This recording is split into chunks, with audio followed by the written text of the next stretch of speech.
Zotërishe Majla, mund të na tregoni çka ju shtyu të hyni në politikë dhe të garani për kryetar të shtimës? Arsyeja pse jam politik, siç mund ta dini, unë jam aktivist politik prej vitit 2005 i lëvizjes vetëvendosje. Arsyeja e parë, arsyeja e dytë është dashuria për vendlindjen, normalisht.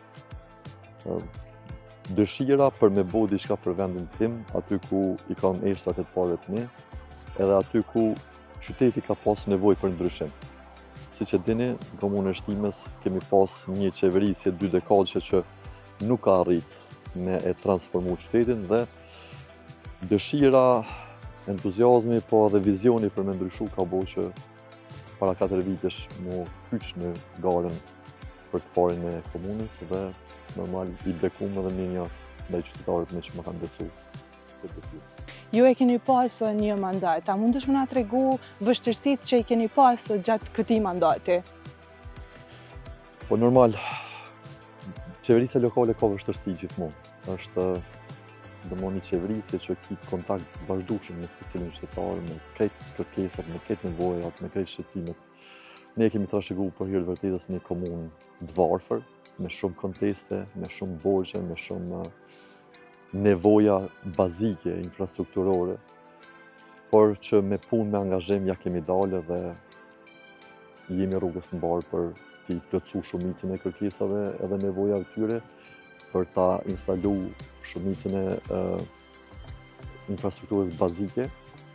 Ne mund të përmendim që diku për këto 4 vite rreth 80 km rrugën asfaltu, rreth 60 km ndriçime në bo, më shumë se 8 km trotuare, më shumë se 15 km kanalizim, e objekte të tjera që mund të përmendim po besoj gjatë intervistës. Zotërishe Majla, ju vini nga fusha e shëndetësisë. A mundesh më na tregu çfarë investime keni bërë në fushën e shëndetësisë gjatë mandatit tuaj? Po patjetër, padyshim që shëndetësia ka qenë prioriteti ynë. Ne në 2021 ne kemi marrë shëndetësinë në një gjendje as pak të mirë, ka qenë edhe koha e mbarimit të epidemisë të Covidit. Direkt i kemi 4 fishu fondin për Barna, i kemi renovu 3 qendrat mjekësisë familjare, i kemi rihap 2 prej tyre, përkatësisht në fshatin Petrov dhe në fshatin Godancë. E kemi renovu edhe qendrën kryesore të mjekësisë familjare, e kemi sjell mamografin në QKMF, e kemi bu 24 orë laboratorin të punoj, e kemi sjell shërbimet pediatrike, ginekologjike dhe radiologjike.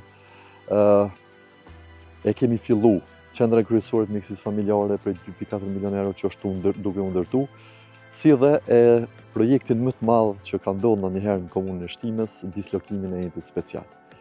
Po besoj që me përfundimin e qendrës kryesore të mjekësisë familjare, ne do të jemi ashtu siç edhe jemi zotuar model për krejt mjekësinë primare në krejt territorin e Republikës Kosovës. Po në fushën e arsimit, çfarë investime keni bërë? Në fushën e arsimit, për hir të vërtetës, ne kemi investu goxha shumë, janë mbi 8 milion euro që i kemi investu.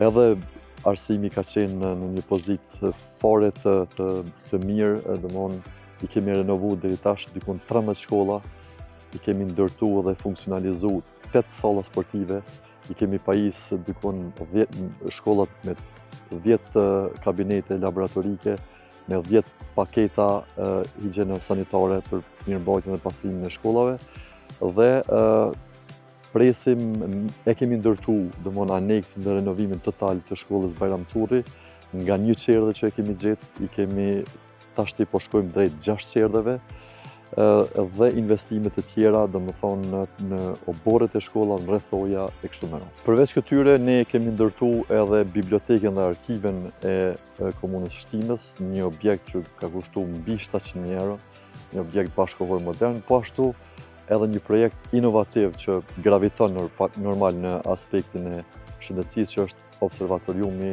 i Rashidës, ku po vinë tashti gjithë qytetarët, madje edhe nxënës të shkollave nga Shqipëria për ta vizituar dhe për të vërtetuar trupat qiellor. Çfarë mbështetje ju keni japur të rinjve të Shtimës?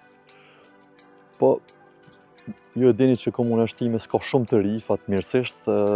Ne për të rinjt kemi ndërmarrë masa direkt nga 24 bursa, kemi bërë 120 bursa, siç e përmendëm, ne kemi ndërtu edhe biblioteken dhe observatoriumin. I kemi 4 fishu subvencionet për të ri, për kulturë, rinj dhe sport. Po ndërtojmë stadiumin, jemi pikërisht në kodën e rinisë ku po bëhet një stadium prej 2.4 milion euro. Stadiumin e dytë për Cjellës jemi në procedurat e prokurimit. E kemi përfundu palestrën sportive si dhe po e renovojmë qendrën e rinisë ose shtëpinë e përshpeshme me një investim prej 800.000 euro ku do të kenë hapësira që shoqatat rinore, organizatat rinore të ushtrojnë aktivitetet e tyre dhe të kenë një adresë të saktë. E kemi funksionalizu qendrën e inovacionit ku aty rreth 500 të ri kanë përfitu kurset falas dhe shkallësi në IT dhe në programim. Po ashtu e kemi pasuru jetën kulturore në komunën e Shtimes, duke themelu ansamblin e valleve Ilirida, po ashtu korin e qytetit.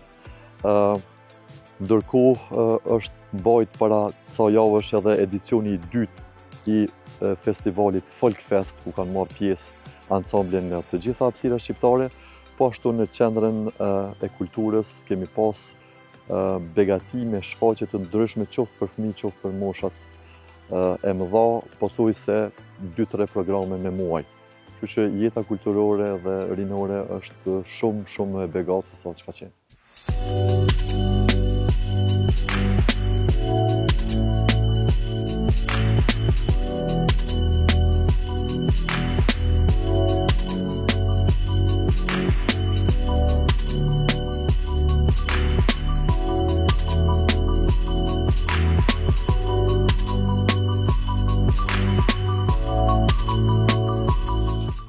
Çka ju dallon juve prej kundër kandidatëve tjerë?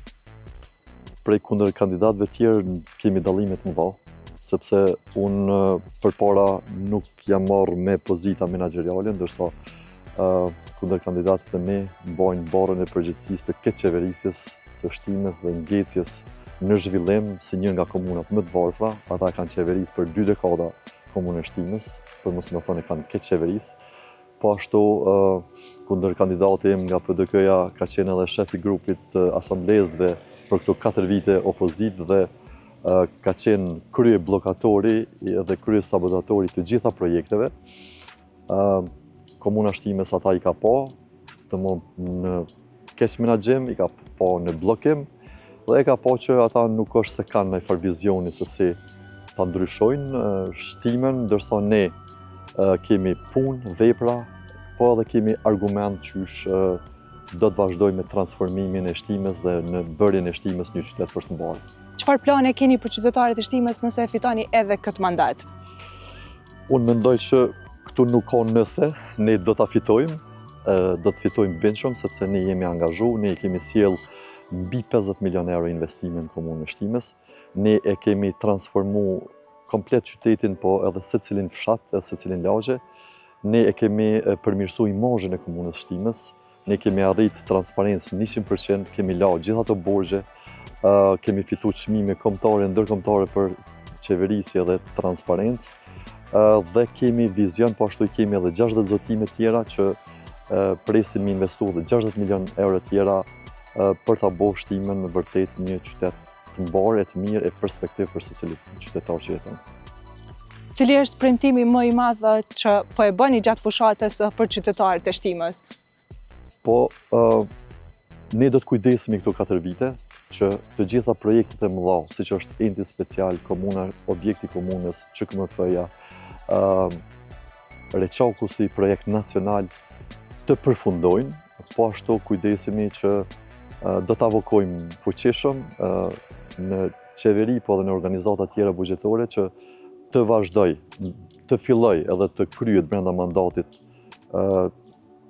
autostrada Dule, Shtime, Banull, po ashtu linja interkoneksionit 110 kV për Shtimen, po ashtu të përfundoj projekti nacional i memorialit të masakrës të Shakut, të instalohet edhe ngroja qendrore në komunën e Shtimes e shumë projekte të tjera.